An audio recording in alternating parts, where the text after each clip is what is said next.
What's up, y'all? It's Tomy here with Everyday Finance, and today I'm going to be talking about cryptocurrency and the landscape and how everything's been changing.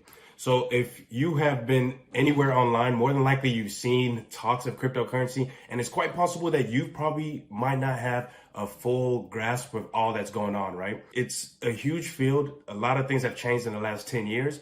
And now it's becoming a lot more mainstream to learn about or just hear about cryptocurrency in general, okay? So in this video, I'm going to jump into, essentially what is cryptocurrency and kind of my views on it and what the bigwigs are saying, right? A lot of these consulting firms and even the big banks. So if that's something that interests you, be sure you stay tuned.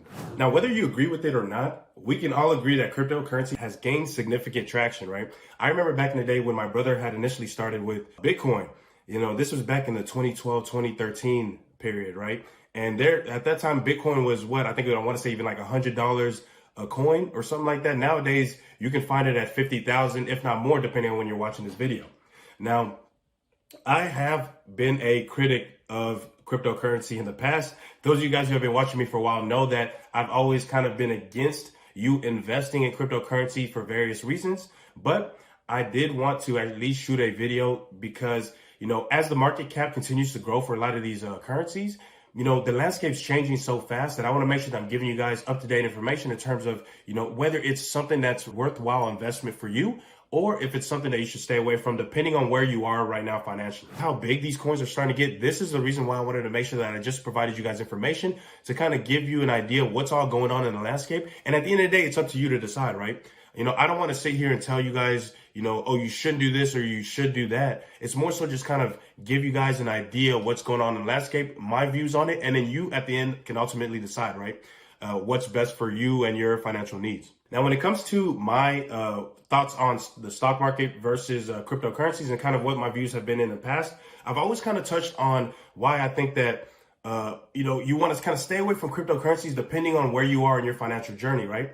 And it really comes down to how you're looking at cryptocurrency. A lot of people who are investing in cryptocurrency, most of them are doing it more from like a speculation aspect of it, right? And so they're essentially just, they're investing in it, but they can't really tell you, they have no idea how it's going to go up or down, right? It's kind of like, it's essentially just gambling. And so when you compare stocks to the cryptocurrency, stocks are really backed by a company, right? At the end of the day, when you put money into Apple stock, you know that you're now part owner of Apple. So as Apple's making money, you are in theory making money, right? You get a piece of the profits that are coming in.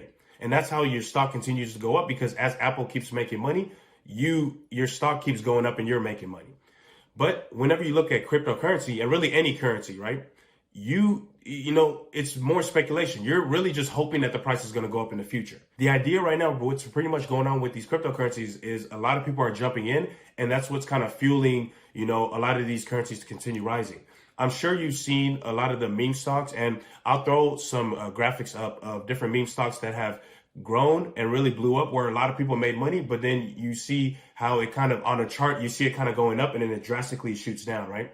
That's essentially, that is really just speculation. Everyone's kind of flooding into it and hoping that they're not going to be the last one left holding the bag, as they call it, right? The last one who ends up losing everything. So when it comes to cryptocurrency, from a holistic aspect, I still think that unless you're really deep diving into a specific coin and finding more of their use cases, which I actually jump into here in a little bit, then I think that when you're looking at it from a speculation aspect, it's okay to do a little bit of speculation. It's just you want to be careful how much of it you're doing, right? I wouldn't put my life savings into cryptocurrencies. It'd be more so like a little piece of my portfolio. And that's where I think it really makes sense for people. Now, in terms of what will cryptocurrency be in the future? Now, I actually found an interesting article here that I'm pulling up from PricewaterhouseCoopers. This is one of the big four accounting firms, one of the biggest four accounting firms in the world. And they actually did a whole study on cryptocurrency, and they had a few things to say, which I found pretty interesting, right? So we can all agree at this point that it's not really a case of, whether cryptocurrency is here to stay. I think we can all agree that it's going to be here. It's just a matter of what it's going to look like once it matures. And I find that really interesting because if you guys really think back to what happened in the early 2000s, right? That was really when the internet really started picking up steam and people were, starting to use the internet a lot more for pretty much everything, right? That's around the time Amazon was created, all these other online brands. Now, at the time, internet companies were just booming. You could literally start an internet company. You didn't have to make money, and then you were valued at $100 million, just like that, right? And eventually, of course, that collapsed, right? But if you look at where we are today, tech companies are still doing pretty well, right? It's just a lot of the tech companies at that time failed, but the ones that really had a good strategy behind them are the ones that kept going and kept growing. And I think that's kind of when I read this article, that's really the message that I got from it. There was a few different use cases that Pricewaterhouse or PwC touched on, which I found pretty interesting. The first one was smart contracts. The idea behind that is, it's you're creating protocols that like ultimately going to be able to enforce a contract that you might have with somebody else. I thought that was a great use case. Another one is a smart property, right? Automatically being able to trade your property via the blockchain. What I found really good about that is, especially whenever you go into other countries, whenever you're leaving the US, I know that there's issues, especially like, for example, in Africa, right? Where a property might get sold to multiple different people. So maybe I own a property and I sell it to somebody else, and then that person buys it, and then that person tries to sell it to 3 other people at the same time, right? To just make a bunch of money. And then at the end of the day, only one of those people can really own the house, right? So I can see where the blockchain will really be beneficial for that, because now it's a situation where you can literally go back and see in the history and see who bought the house from who, right? So use cases like that is where you can really see the power of, the blockchain and just cryptocurrencies in general. Another one they touched on was notary services, right? Being able to prove that a document was actually created on a specific time and date. Another one is bonded identity services, right?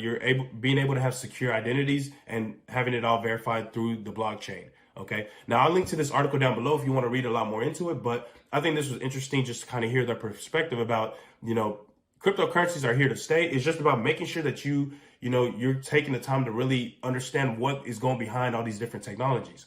Because one thing that a lot of people don't think about is anybody can really start a cryptocurrency. Like I could today launch a cryptocurrency and have it up within the next few days, and people could start flooding money into it. And there's a lot of schemes going out there I'll find a couple articles and I'll link to it down below as well. There's a lot of schemes of people doing that exact method just to be able to just get a bunch of money off people. So you really want to be careful and make sure that you're kind of seeing exactly what the technology is behind some of these cryptocurrencies or what the use cases are. Now, a few of the risks, right? Kind of touching back on what I just mentioned, it's going to have to do with the competition, right? Anyone who can technically launch a new cryptocurrency, they can technically be competition, right?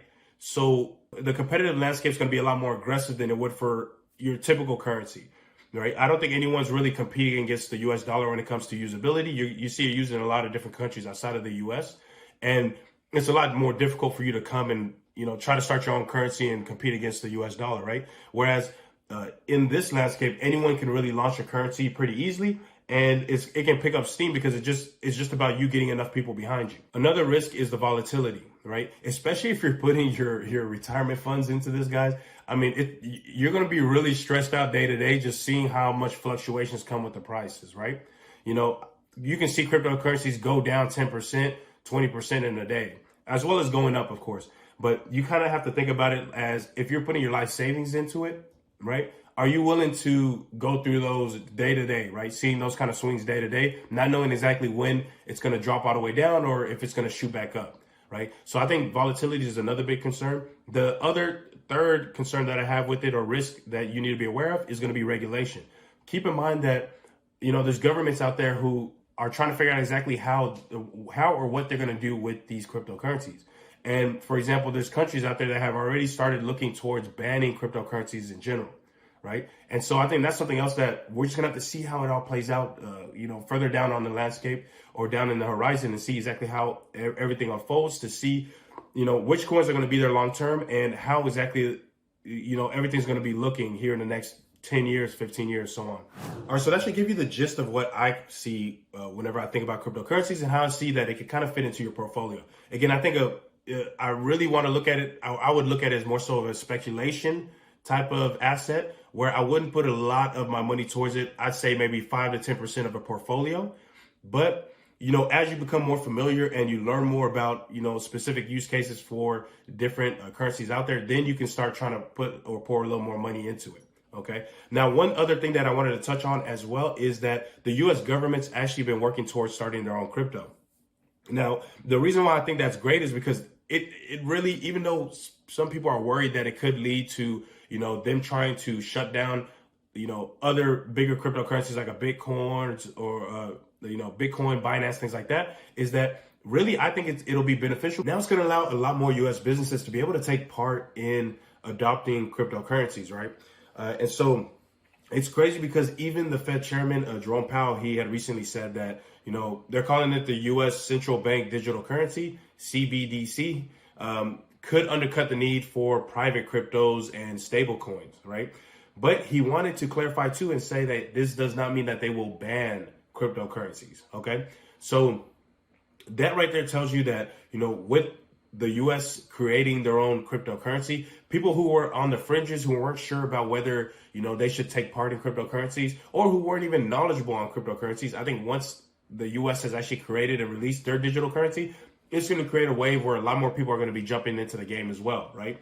And it's going to create a lot more utility, where now it can actually be used as a currency. Because if you really think about it, no real major company has accepted cryptocurrencies. Sure, you can say, Tesla was accepting it for a little bit, but I'm talking about companies that are really doing major volume, right? Think like Amazon, Walmart, right? Companies who they literally are taking consumers' money, especially in the States, consumers' money day in and day out, right? Those types of businesses, they typically stayed away from, different cryptos, probably for a variety of reasons. I think probably one of the bigger ones was the volatility aspect of it, and, obviously regulatory as well. But I think once the government has jumped in, then it's going to be a lot easier for those companies to basically justify it to shareholders, to, upper management, whatever it is, that it's time for us to get in as well. Okay. So that's really how I see the landscape changing. I think that there's a lot more coming down the pike. I think there's a lot of opportunity here. It's just about being smart about what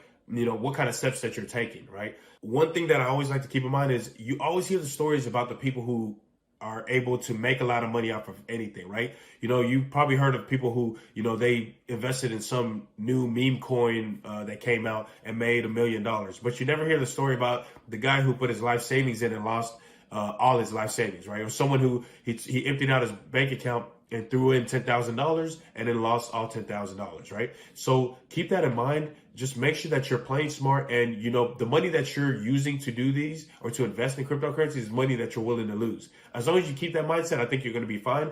And I definitely think that there's opportunity here. It's just about you figuring out exactly where that opportunity fits into your portfolio. All right. So that's going to be it for this video, guys. I appreciate y'all taking the time to watch. Be sure you hit the subscribe button down below if you found this information valuable. Also, like this video so I know I'm on the right path. And throw down in the comments any other types of videos you want to see. And let me know if there's any specific topics on crypto that you'd like to see as well. More than likely, I'll probably shoot a couple more videos about crypto. Just kind of giving you guys my views and things that I kind of want you guys to look out for if you're thinking about jumping in, just to kind of help you guys out along the way as well. Alrighty. So that's going to be it for this video, guys. I appreciate y'all watching, and I'll see you at the next one. Peace.